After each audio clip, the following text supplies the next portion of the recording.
Well, 3 lovely days after we went to vote, still no official call has been made.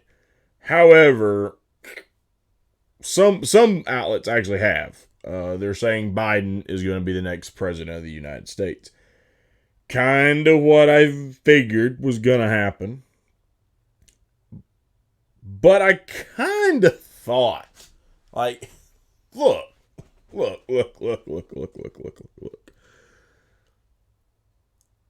I am convinced now something is off. Yes, Atlanta is very blue. I know there's certain areas of Pennsylvania with a big population that are blue. So I know that's going to be the argument, but come on, really? All these votes, all these mail-in votes that were just Biden. Like, literally, like, I didn't even keep track of how many were for Trump, but let's be honest, there couldn't have been many. There couldn't have been. Like, it's like overwhelmingly all of it went for Biden. And if there isn't anything wrong with the ballots, okay, I'm wrong. But I'm of the opinion something's going on here. And this is what I meant in the previous 2 days, that this is the argument Republicans are going to make. And it's an argument that, whether it's true or not, a lot of Americans are going to have to ask questions. Now, some Americans who don't follow politics at all may feel one way or the other. Either way, it's going to, one, Trump's base will believe it. And two, a lot of people who know things like I know and some of these other YouTubers know, we know what Democrats have done to primaries. Now, you've got Pam Bondi out there talking about the fact that in Pennsylvania, they're not even being allowed to watch these votes being counted. You've got the online conspiracy theories about them putting stuff up in the windows in Detroit so you can't see in to see what they're doing. And of course, now, what is the immediate response from CNN? Well, why are you talking about Philadelphia? And why are you talking about Detroit? They immediately jump to, it's an attack on black and brown people. Because he mentioned Detroit, so he's attacking minorities. Trump showing his racism because he brought up putting paper in the windows in Detroit. It's an attack on people of Detroit. It's an attack on people of color. Really? Okay. Maybe someone out there knows something that I don't. But I've met an awful lot of black and brown people throughout my life. I've worked with them. I've been friends with them. We've told jokes to each other. We've each made jokes. I'll make a joke about the stigmas for a white guy. They've made jokes about the stigmas and stereotypes for black guys. And good jest going back and forth. Here's the one stigma and stereotype I was not aware of. Black people put paper in their windows. Really? When the hell did that become a stereotype? I never heard that. And I've heard some doozies, by the way. I am from South Carolina. But guess what? I've never heard that. So please explain to me how Donald Trump talking about a polling station in Detroit putting something up in the windows where you can't see in, because he's talking about Detroit are people of color. You know, he's talking about them putting things up in the windows, but no, it's an attack on black people. So when did they develop that habit that's like unanimous? Because I could ride through a predominant black community right now, and I bet you I'm not going to see paper in all their windows so people can't see in. Curtains maybe, blinds, but not paper. But I got news for you. Curtains and blinds. I got curtains and blinds. So, guess what? That ain't a black or brown thing either. I put curtains and blinds up in my house because I don't like people looking in. I don't hang paper. I haven't seen them hang paper. So that's bullshit. That's typical of the mainstream media to push and promote bullshit, but whatever. Okay? But nonetheless, these votes just keep trickling in. I thought for sure, I'm like, okay, they took Wisconsin, they took Michigan. Fox called Arizona election night for Biden. They'll just take Nevada and probably just maybe Pennsylvania. But Georgia's in the South. North Carolina's in the South. They'll probably just stay hands off. It probably just, it's whatever. And Biden will still win. No. Understand this. With the exception of Alaska and North Carolina, it did not matter how big the lead was for Trump. Biden toppled it. Some were small margins, okay. Others were fairly decent margins. Every single state except for those two, North Carolina and Georgia, there was enough mail-in ballots found for him to pass him. Really?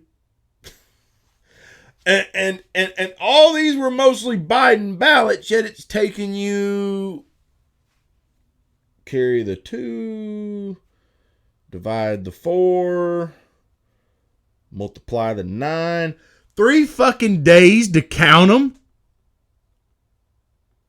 What are you, remedial? If all of these damn things were for Joe Biden, and you're just opening, okay, Biden, whoop, Biden, whoop, Biden. 3 fucking days. You needed 3 days to count ballots that were overwhelmingly just reading one candidate. It's like you're having to go, one for Donald Trump, whoop, one for Joe Biden, whoop, another for Donald Trump, whoop, another for Donald Trump, whoop, Biden. No, you weren't clearly doing that because Trump was ahead, and not only did the gap close, but then flipped the other way. So there had to be an outrageous number for Biden to close those gaps and still pull ahead, and then not only just pull ahead, but in some cases pull ahead by about as big of a margin that Trump had before all this shit began. And it took you 3 days to count that. Anyone looking at that has to ask questions. You've got to be concerned. You've got to sit there and say, okay, maybe there isn't, but something just smells rotten here. Maybe there's nothing rotten. Maybe I'm smelling my upper lip, as we like to say in the South. Maybe there's nothing actually rotten. Maybe I'm just smelling my upper lip and my lunch has soured on my mustache. But something smells rotten here. I don't think it's my mustache. It certainly doesn't smell like what I had for lunch. No, it smells like it's you. So that being said, naturally, Republicans are going to put up a fight.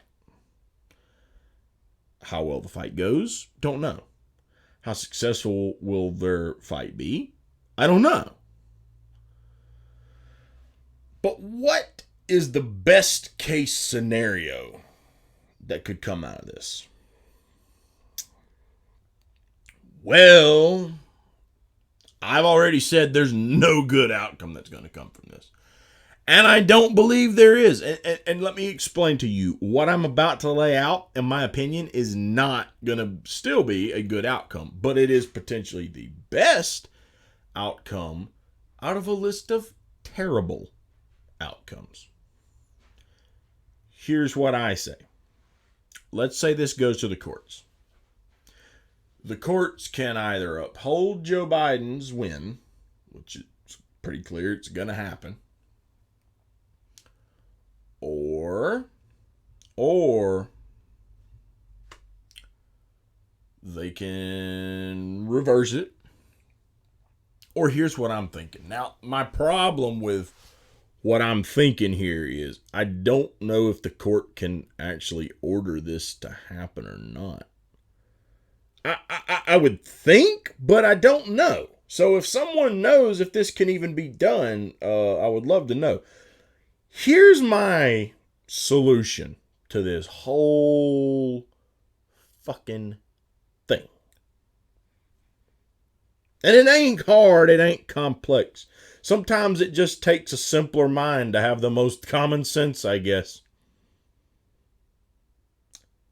Since this whole debacle and the concern of the legitimacy of the votes are coming down to all this mail-in shit, if I were the Supreme Court, hearing all of this, considering this has never been done this way in the past, considering the allegations in the court of ballots being slipped in that were sent in late and shouldn't have been included in the first place, polling stations in Pennsylvania that are not allowing people to watch the count, all these different things. First of all, and that brings up another thing where we need to have, I know we've heard about the paper ballot thing. Look, there needs to be a defined process to make sure these elections are being done properly in these states.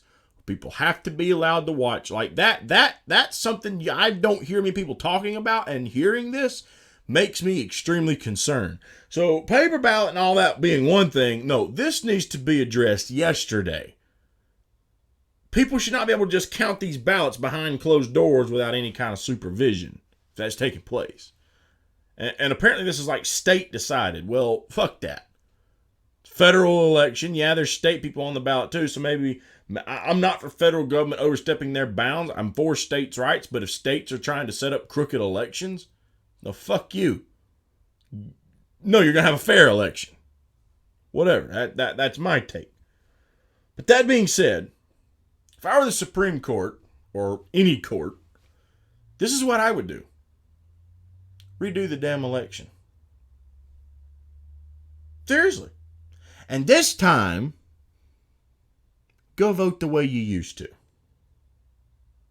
Go to a fucking booth and vote. And the only way you're going to get that absentee bullshit is if you physically can't be present in your town to vote. Because now there's also things coming out in Nevada about there are people who are getting mail-in ballots and casting votes in Nevada. Whether this is true or not, it's already been reported. We'll see what the outcome is, but there's apparently record of so many thousand people in Nevada who've already been found to have casted votes in Nevada that didn't live in Nevada. So because of all this controversy surrounding this mail-in shit, if I were the court, I wouldn't reverse anything and say just toss them out. I would say, okay, let's see if it really was these mail-in ballots. Redo the damn election and do it the way we've always been doing it in the last 20, 30 years. Do it the way it was done in 2016. Trump, you won in 2016. If this is really because of the mail-in shit, let's see how well you do this way. Now, that would mean potentially by the time all that is haggled out, put into place, understand this, that could go past January maybe, because who the fuck wants to be trying to do this going into Christmas time? Really? Look, as much as the thought of a Pelosi fill-in president makes me sick at my stomach, fucking just do it first of the year. Just do it in like January or February. We'll have a special election. It'll be set up. Everybody go out and do this shit over again. And then, and by the way, if it came to that, I would be voting for Joe Jorgensen again. Shh. That's a nice little secret.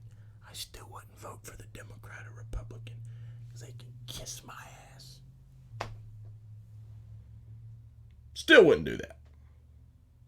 But redo it. Redo it and let people go out and vote. And then let's see what happens the right way. Let's see what happens without all this mail-in shit. Now, if Biden wins again, Biden wins. I'm not going to be satisfied with either one of them winning because I know what's coming, and it's a big old brown wave. So if he wins, he wins. And if Trump wins this time, okay, well, looks like there might have been something to all that mail-in crap, huh? Of course, the media, people were terrified to go vote because of COVID. The pandemic. You can't ask them to go vote in the middle of a pandemic. It's putting their health at risk. Oh. I voted. I don't feel sick. That's me. Furthermore than that, how many of these petrified people were out in the streets protesting? I'd be very curious if they send in mail-in ballots. If you can get your ass out to protest, you can get your ass out to vote. Period. Let it go. You care enough about your country to go vote, or you don't. Social distance. Wear a mask. Do everything that the liberals and the Democrats and the CDC and the World Health Organization have been telling us to do. And go do it safely and cast your vote. And then we can actually find out whether there's anything to this conspiracy or not. If there isn't, there isn't. If there is, well, then there is. Because the election would have to turn out, in my opinion, just the way it did now, then, for me to believe nothing was afoot. Biden would have to win every state he won this time. Trump would have to lose the ones that he flipped. And then we would know. But if they can't do that, why not? How come you could do it with all these questionable mail-in ballots, but you can't do it this way? So if I were the court, and this came before me, that would be my solution to it. Again, I don't know if the court actually has that kind of authority, but if they don't, they should. If they don't, they certainly should. So we'll just have to see what happens.